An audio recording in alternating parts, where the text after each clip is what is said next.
आइए मुद्दे पे आते हैं। दरअसल क्या है, बॉडी फ्लूइड और सर्कुलेशन के अंदर जब हम बात करते हैं तो इसके अंदर का जो सबसे इंपॉर्टेंट कंपोनेंट है ना, वो है ब्लड। क्या है? ब्लड। अब आपको पता है कि आपकी बॉडी में न्यूट्रिएंट आप डाइजेस्टिव सिस्टम के थ्रू लेते हैं, ऑक्सीजन आप लंग्स के थ्रू लेते हैं, लेकिन वो एक सीमित एरिया के अंदर ही मौजूद है। ऑक्सीजन हो गई या फिर आपकी जो कार्बोहाइड्रेट, प्रोटीन और वाइटमिन्स है वो हो गए। लेकिन आपकी पूरी सेल को, आपकी पूरी बॉडी के सेल को जो है वो न्यूट्रिएंट की रिक्वायरमेंट होती है अपने मेटाबॉलिक एक्टिविटीज़ को चलाने के लिए, एटीपी को जनरेट करने के लिए, और इन सभी के लिए हमको इन दो बेसिक चीज़ों की ज़रूरत होती है, जैसे कि मैंने बताया आपको, न्यूट्रिएंट्स एंड ऑक्सीजन की। अब उसको एक पर्टिकुलर प्लेस से पूरी बॉडी में ट्रांसफर करने का जो काम करता है वो करता है आपका ब्लड।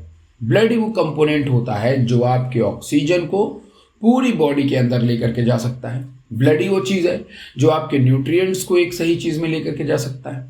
तो हर एक एनिमल, जितने भी आप एनिमल्स देखते हैं, आप जितने भी एनिमल की बातें करेंगे, चाहे वो लोअर एनिमल हो या हायर एनिमल हो, उनके अंदर एक ट्रांसपोर्ट सिस्टम जो है वो ज़रूर एग्जिस्ट करता है, और उसी ट्रांसपोर्ट सिस्टम की हेल्प से वो अपने बॉडी के अंदर चीज़ों को ट्रांसपोर्ट करते हैं।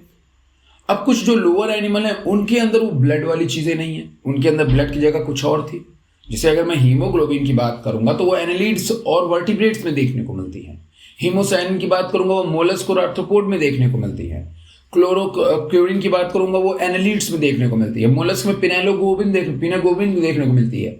तो मेरे कहने का मतलब ये है कि हर किसी के अंदर ये कंपोनेंट जो होते हैं ट्रांसपोर्ट करने वाले, वो अलग अलग होते हैं। हमारे अंदर अलग है ट्रांसपोर्ट करने का, और किसी दूसरे के अंदर अलग है। लेकिन हाँ, ट्रांसपोर्ट सिस्टम तो रहेगा, ये बात जो है वो आपकी बिल्कुल सच है। तो सबसे पहली चीज तो यही समझना है कि ब्लड जो है वो आपकी बॉडी के अंदर जनरली ये तरह का फंक्शन जो है वो परफॉर्म करता है, और इसीलिए ब्लड जो है वो बहुत ही ज्यादा जरूरी होता है ह्यूमन बॉडी के लिए। दूसरी तरफ ब्लड के साथ में जुड़ा हुआ एक चीज होता है जिसे हम लोग लिम्फ कहते हैं। लिम्फ आपने प्रीवियस क्लासेस में पढ़ा होगा, 10th क्लासेस में आपने पढ़ा होगा। लिम्फ हमारा एक टिश्यू फ्लूइड है। क्या है? एक टिश्यू फ्लूइड है। कहने का मतलब जब ब्लड में लीकेज होता है तो ड्रेनेज सिस्टम के लिए जो भी लिम्फ, जो भी लिक्विड, जो भी फ्लूइड ब्लड से निकल करके टिश्यू के आसपास जमा हो जाता है, उसी को हम लिम्फ कहते हैं। ऐसा नहीं कि लिम्फ में इंपॉर्टेंट कंपोनेंट नहीं होते, लिम्फ में भी बहुत सारे इंपॉर्टेंट कंपोनेंट्स होते हैं। हम उन प्रोटीन्स को उठाते हैं और ले जाकर के दोबारा उसको ब्लड में छोड़ देते हैं। यही सारी चीज़ों को आज हम सर्कुलेटरी सिस्टम में पढ़ने वाले हैं। चाहे आप लिम्फेटिक सिस्टम पढ़ेंगे, चाहे आप ब्लड सर्कुलेटरी सिस्टम पढ़ेंगे, सब चीज़ों में इन सब चीज़ों की बातें जो है वो होंगी। तो मैंने आपको पहले ही बता दिया कि ब्लड जनरली आपकी बॉडी के अंदर पूरी बॉडी में ट्रांसपोर्ट होता है, लेकिन इसको छोड़ करके भी आपके बॉडी के अंदर ब्लड के बहुत सारे रोल है, बहुत सारे रोल है। जैसे सबसे पहले अगर मैं बात करूँ तो आपकी बॉडी के पीएच को रेगुलेट करता है, पीएच वैल्यू को मेंटेन रखता है। जी हाँ, जब आप सर्कुलेशन देखेंगे तो आपको पता चलेगा। साथ में आपके बॉडी के टेम्परेचर को मेंटेन करता है, ठीक है ना। ट्रांसपोर्ट ऑफ गैसेस और ऑक्सीजन और कार्बन डाइऑक्साइड गैस का ट्रांसपोर्ट करता है। न्यूट्रिएंट का ट्रांसपोर्ट करता है। एंडोक्राइन सिस्टम में हार्मोन्स को ट्रांसपोर्ट करता है।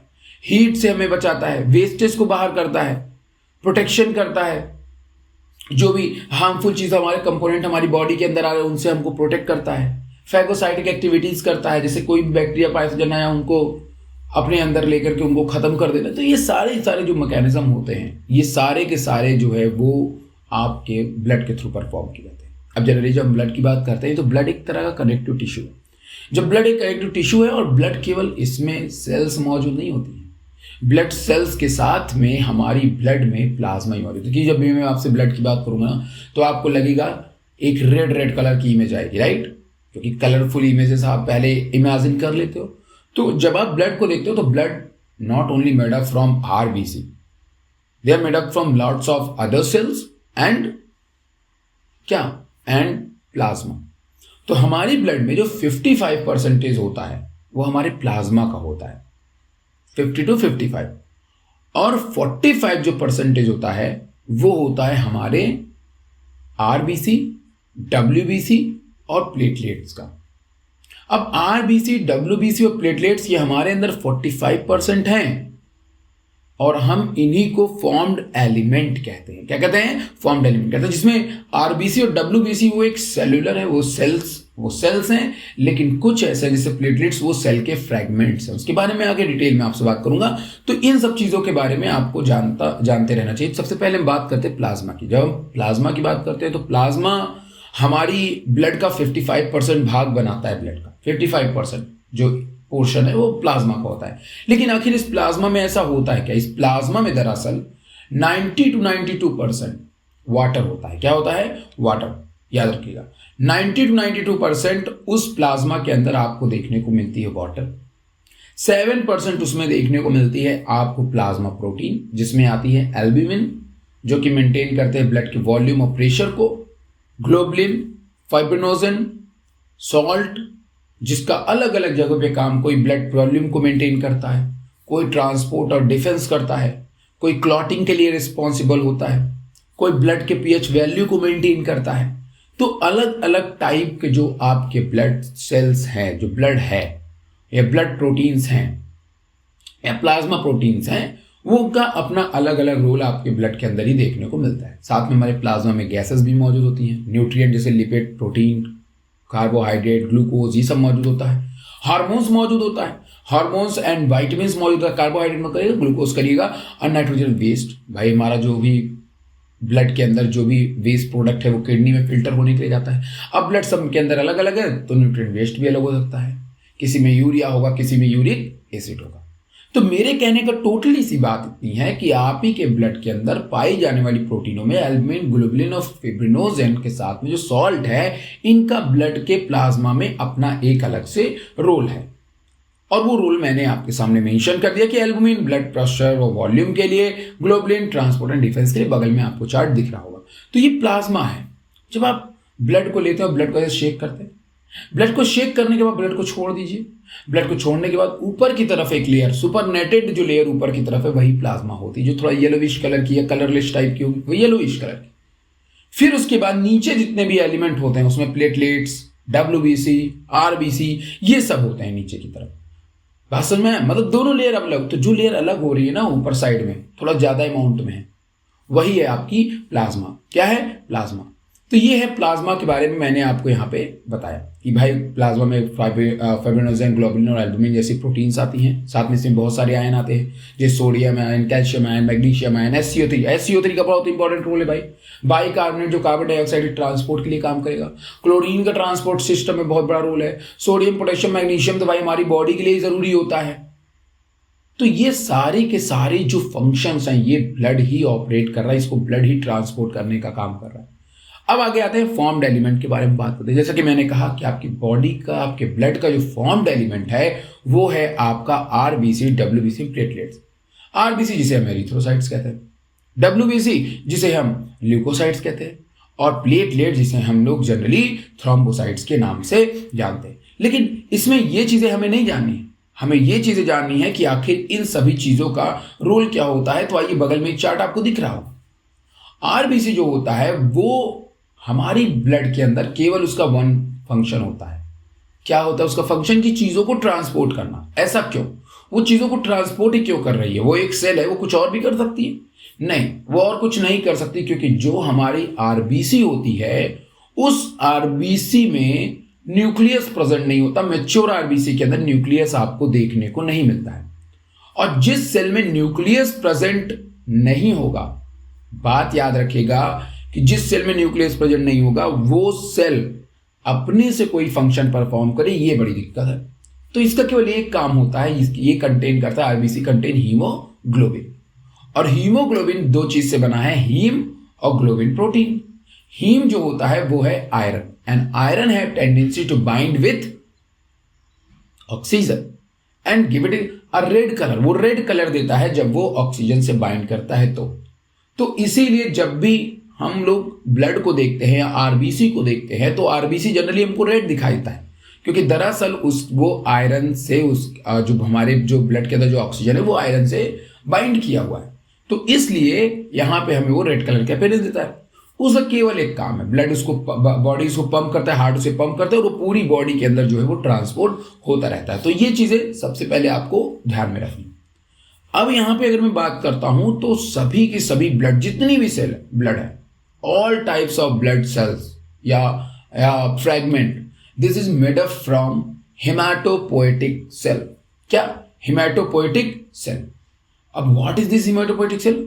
These hematopoietic cell have multipotential to divide and make a different cells। कहने का मतलब ये है कि ये हेमाटोपोएटिक सेल एक तरह की स्टेम सेल है जो आपके हर तरीके के ब्लड को बनाने के लिए, WBC के सारे टाइप्स हेमाटोपोएटिक सेल से आते हैं, RBC हेमाटोपोएटिक सेल से आता है, प्लेटलेट्स हेमाटोपोएटिक सेल से आता है। ये सारी की सारी जो सेल्स बनी है ये एक ही सेल से बनी है जिसका नाम है हेमाटोपोएटिक सेल। और ये हेमाटोपोएटिक सेल जो है वो प्रेजेंट होता है आपके बोन मैरो में। कहाँ पे? बोन मैरो में मौजूद होता है, रेड बोन मैरो में। और वहीं से ये जब सेल निकलती हैं तो आपके ब्लड बनते हैं, और ये हर बार बनते हैं। कोई ब्लड 3 महीने में बनता है, कोई ब्लड 1 हफ्ते में बनता है। तो ये ब्लड हर बार बनते हैं और हर बार मरते हैं। वही हाल आरबीसी का है। आरबीसी बाइकॉन्केव शेप की होती है और तकरीबन इसकी जो लाइफ स्पॉन होती है वो 100 से 120 दिनों के बीच होती है। और इनके नंबर की मैं बात करूं तो 4 से 6 लाख के बीच में ये आपकी बॉडी के अंदर होते हैं MMQ के हिसाब से। इनका काम होता है ऑक्सीजन और कार्बन डाइऑक्साइड को ट्रांसपोर्ट करना, ये इनका मेन बेसिक सा फंक्शन। और जब ये 3 महीने बाद मरते हैं तो ये जहां मरते हैं उसका नाम है ग्रेवयार्ड ऑफ आरबीसी। ये है आपका आरबीसी का एक सिमिलर सा थोड़ा सा फंक्शन और थोड़ा थोड़ा पैटर्न। अगर हम WBC को लें तो WBC में भाई बहुत डाइवर्सिटी, WBC में डाइवर्सिटी बहुत ज्यादा है क्योंकि WBC कई टाइप्स के जो है वो आपको देखने को मिलते हैं। WBC को हमने 2 पार्ट में डिवाइड किया, ग्रेन्युलोसाइट्स और एग्रेन्युलोसाइट्स, या ग्रेनुलर ल्यूकोसाइट्स और एग्रेनुलर ल्यूकोसाइट्स। ग्रेनुलर ल्यूकोसाइट में 3 आते हैं, इओसिनोफिल, बेसोफिल, न्यूट्रोफिल। इओसिनोफिल को हम इओसिनोफिल कहते हैं क्योंकि वहां पे एक पिगमेंट मौजूद होता है जिसका नाम है इओसिन। क्या नाम है? इओसिन। वो रेड और ऑरेंज कलर का हमें थोड़ा सा देखने को मिलता है। जब ये जनरली हमारी बॉडी के अंदर एलर्जिक कंडीशंस को, जैसे आस्थमा है, फीवर वगैरह में मदद करता है, और साथ में बहुत सारे इंटरनल पैरासाइट्स हैं, उनसे जो है वो हमें प्रोटेक्ट करने का काम जो है वो इओसिनोफिल का होता है। दूसरी तरफ बेसोफिल होता है। बेसोफिल हिस्टामिन रिलीज करवाता है बॉडी में, जो एलर्जिक रिएक्शन के लिए रिस्पॉन्सिबल होता है। तो इसीलिए यहां पे आपके, और साथ में हिपैरिन का मतलब फैट मॉलिक्यूल्स को ब्लड से रिमूव करना। तो बेसोफिल एक अलग तरह का है। न्यूट्रोफिल की जब आप बात करेंगे तो न्यूट्रोफिल वो भी भाई साहब आपका ग्रेनुलोसाइट्स में आता है। न्यूट्रोफिल थोड़ा छोटा होता है, ठीक है ना, इनकी एज उतनी ज्यादा नहीं होती है, नंबर ऑफ लोब्स जो होते हैं वो इनमें थोड़े ज्यादा होते हैं, ठीक है ना। तो इसी तरह एक ग्रेनुलोसाइट को जब आप आएंगे तो उसमें बी लिम्फोसाइट, टी लिम्फोसाइट और मोनोसाइट्स आएंगे। बी, टी लिम्फोसाइट और मोनोसाइट जो हैं वो आपके क्या हैं? वो आपके ए ग्रेनुलोसाइट्स के अंदर जो है वो रखे जाते हैं। तो WBC के अंदर बहुत सारी वेराइटीज हैं। RBC में एक ही तरह का है। WBC में जैसा कि मैंने आपको बताया कि इओसिनोफिल, बेसोफिल, न्यूट्रोफिल ये हो गए ग्रेनुलो वाले, और जो लिम्फोसाइटिक सेल्स हो गई वो हो गई एग्रेनुलोसाइट्स। लेकिन आइए थोड़ा इसके बारे में भी हम हल्का सा समझते हैं कि ये सारी चीजें दरअसल होती क्या है। तो जब आप देखते हैं अपने वाइट ब्लड सेल्स को, तो वाइट ब्लड सेल्स के अंदर क्या होता है कि आपको सबसे पहले जो ग्रेनुलोसाइट दिखता है वो आपके साइटोप्लाज्म ग्रेनुलोसाइट, उसमें ग्रेनुल मौजूद होते हैं, और इनकी जो लाइफ स्पॉन होती है वो 12 घंटे से 3 दिन की होती है। ये तकरीबन हमारे WBC का, मैंने कहा ब्लड का, WBC का 60 से 65% भाग है। तो मतलब सबसे ज्यादा हमारे जो उसमें मौजूद होते हैं वो होते हैं न्यूट्रोफिल्स। सबसे ज्यादा कौन होता है? न्यूट्रोफिल्स होता है। और इनका काम होता है फैगोसाइटिक करना, किसी भी पैरासाइट को, जो भी ब्लड के अंदर हार्मफुल चीज है उसको डिस्ट्रॉय करना, उसको अपने सेल के अंदर लेना और उसे क्या कर देना? ब्रेक कर देना। इओसिनोफिल न्यूक्लियस बाइलोब्ड होता है, इसमें इओसिन मौजूद होता है। ये तकरीबन 1 से 3% होते हैं आपके WBC का, 1 to 3% जो है वो इओसिनोफिल बनाता है। इनका काम होता है बॉडी को डिटॉक्सिफाई करना, फॉरेन सब्सटेंसेस से बॉडी को डिटॉक्सिफाई करना, और ये सारे के सारे ग्रेनुलोसाइट्स हैं। और बेसोफिल जो होता है वो, उसके न्यूक्लियस होते हैं वो बाइलोब्ड होते हैं। क्या होते हैं? बाइलोब्ड। मतलब उसमें केवल 2 लोब आपको देखने को मिलते हैं, जिसको देख करके आप पहचान सकते हो ये बाइलोब न्यूक्लियस है, और ये आपका क्या है? बेसोफिल है।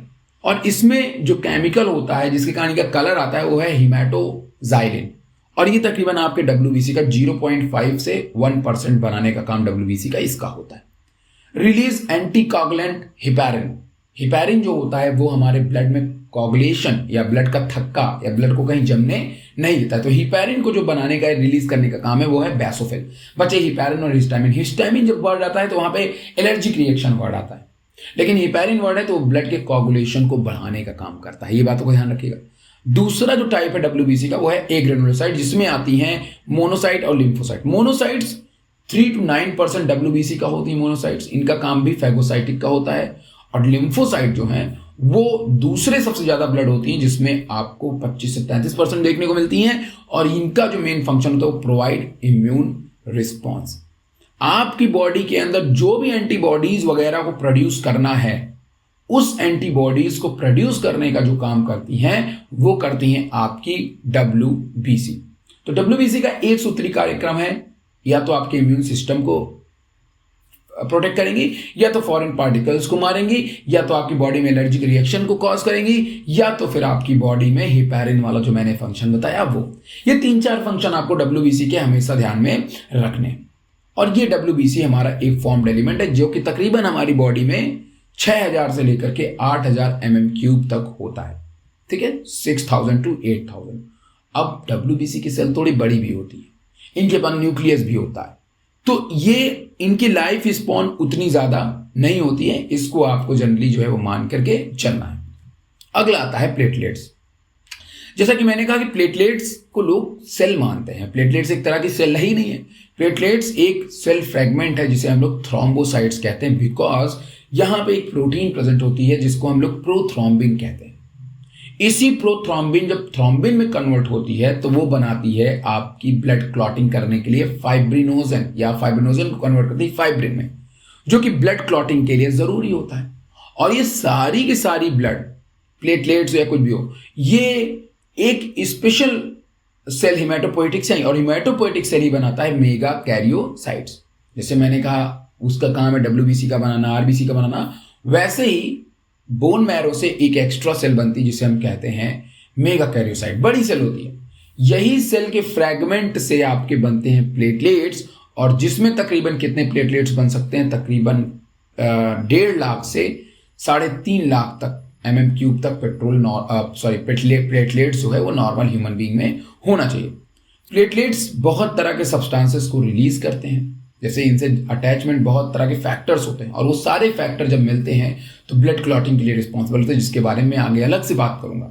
इसीलिए आपको ध्यान रखना कि प्लेटलेट्स कोई सेल नहीं, वो सेल का एक फ्रैगमेंट है, जिससे जो कि जनरली कौन सेल है, मेगा कैरियोसाइट। और मेगा कैरियोसाइट से वो सारे की सारी चीजें बनी हुई हैं, जिनका ह्यूमन बॉडी के अंदर आपको तकरीबन 1.5 लाख से 3 लाख देखने को मिलता है। ये बनते रहते हैं, बिगड़ते रहते हैं, टूट के बनते हैं, और ये सेल फ्रैगमेंट है। क्या है? सेल फ्रैगमेंट है। और अगर किसी के अंदर प्लेटलेट्स को बनाने वाली सेल्स नहीं होंगी तो उनको एक डिसऑर्डर हो जाता है जिसको हम हीमोफीलिया कहते हैं, या जिनके अंदर जो प्लेटलेट्स जो ब्लड की क्लॉटिंग करने वाले जो भी फैक्टर्स अगर वो एब्सेंट हुए तो उन्हें हीमोफीलिया डिजीज हो जाती है। तो ये बातों को आपको जनरली ध्यान में रखना है about platelets and about formed element. अगली चीज जो आती है वो आती है ब्लड ग्रुप सिस्टम, जिसके बारे में बात करेंगे आपसे आने वाले नेक्स्ट वीडियो में। तब तक ले बाय।